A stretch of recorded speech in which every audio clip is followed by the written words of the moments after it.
Have you ever gotten excited to start a new project, only to get caught up in the little things? We all know the thrill of launching something new, the exhilaration of that lightning strike moment when inspiration arrives and you're ready to get going. But what about when all of the complexity of the project starts to weigh you down? How do you manage to finish the marathon instead of just fizzling out before it's over? Today, I want to share with you some lessons I've learned on how I get podcasts off the ground and out the door, and how you can learn to remove some of the sticking points that are keeping you from doing the same. If you're ready, let's dig in.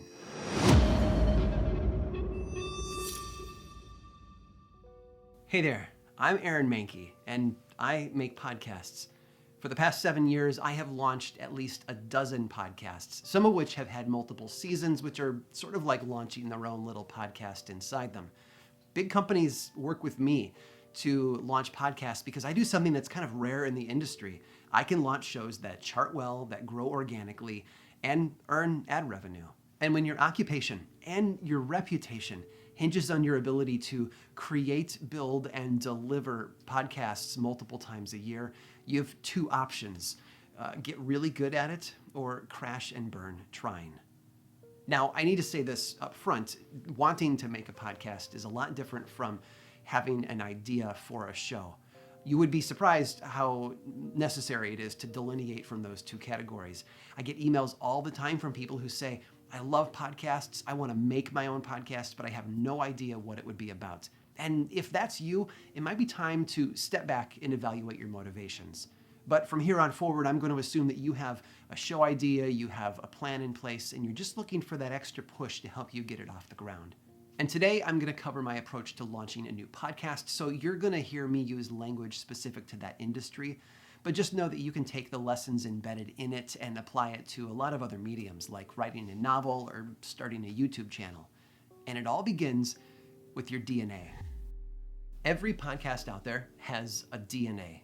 It ticks a few boxes in certain categories, and knowing what those categories and boxes are for your show will help you build a better roadmap to move you forward in the project. The first question that you need to ask is, what will your release schedule be? Is your show going to be an ongoing show released at a regular interval, indefinitely with no pauses or breaks? Or are you making a seasonal show that comes in a batch of episodes and then takes a predetermined time off between seasons? Along with that, you need to ask the question, how many episodes am I planning on making? This is especially important for seasonal shows. How many episodes long will that season be? And lastly, no matter what the format of that release schedule is, you need to settle on a release rhythm. Will you be releasing those daily, weekly, every other week, monthly? That choice is up to you, and it's going to impact the way that your audience grows, the way that your show spreads, and it's also going to have an impact on the workload. And then there's the format that your show is going to follow. And this is pretty easy to determine by just listening to a few shows that are available online. Falls into some categories. Is your show going to be a conversation between 2 or 3 people that's just recorded live, produced, and put out? Is it going to be a simple narrative storytelling podcast where it's just your voice reading a pre-written script?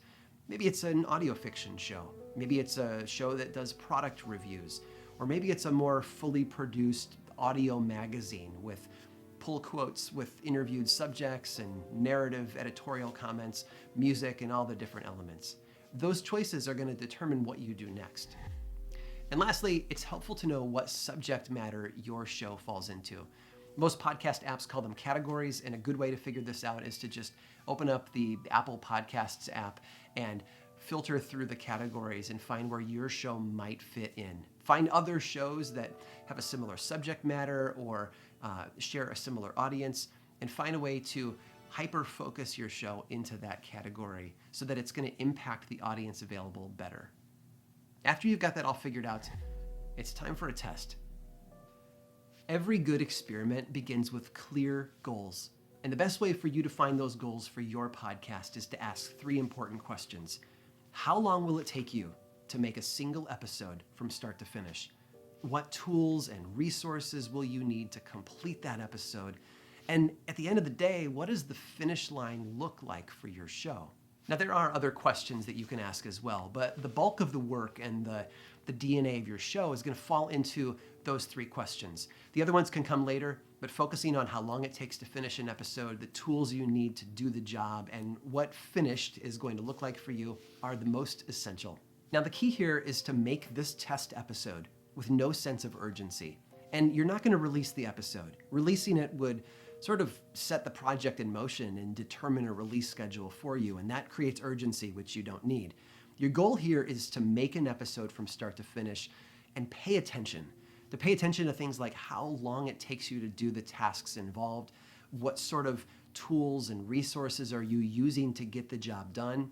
Some shows might involve a ton of research, or it might involve narrowing down a time that you can interview somebody and get them on tape. All of those things take time, and you have to be aware of how long they take. Back in the earliest days of making lore, I did everything myself, and what I figured out was that it took me about 40 hours to make an episode from start to finish.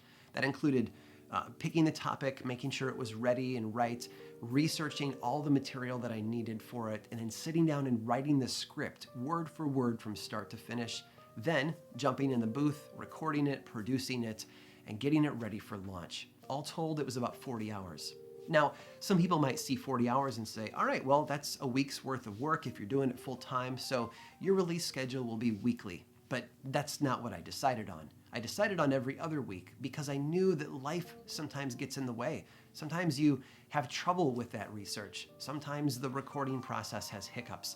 You need to build in a buffer for yourself. And that's why I say to do this with no urgency, because if you take it at a slow pace, you're going to get a good average idea of how long it will take you to get this episode done. And I'll be honest, I think it's pretty safe to say that most of us have other things going on besides this podcast pastime that we have. We've got family and friends and work and all those other pieces to juggle. And so you need to be able to fit this new thing in around those other responsibilities and make a measurement of time based on that. Oh, and one other thing to keep track of here is literally the cost of making this episode. Does it cost you money to access certain materials? Does it exhaust you physically to make this show? Because that's a cost as well. Remember, we have 3 limited resources in our life. We have limited finances, time, and energy. And keep track of how making this episode impacts those 3 categories. And one other thing to note here is that the end result of this experiment is going to alter the DNA of your show. You might have picked a release schedule arbitrarily or one that you like the sound of, but once you sit down and do the back of the napkin math, and you realize how long it takes you to make an episode, maybe how expensive it is or how demanding it is, you might have to go back and adjust what you've planned for your release schedule. And then, of course, there's the last question. When is done, done? I know people who have spent so long working on projects that they never see the light of day. They are infinitely drawn to tweaking and adjusting and editing. And you need to know that if you are going to be releasing something on a regular basis, there has to be a definitive moment where each episode is done. And so what is that moment for you?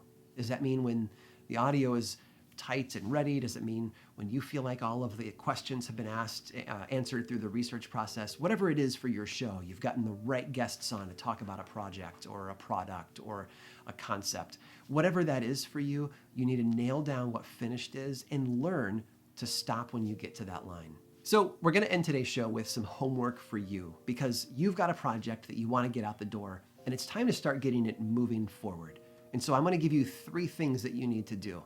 First, you need to figure out what the DNA of your show is. And so again, we're going back to what's that release schedule going to look like? Is it going to be ongoing or seasonal?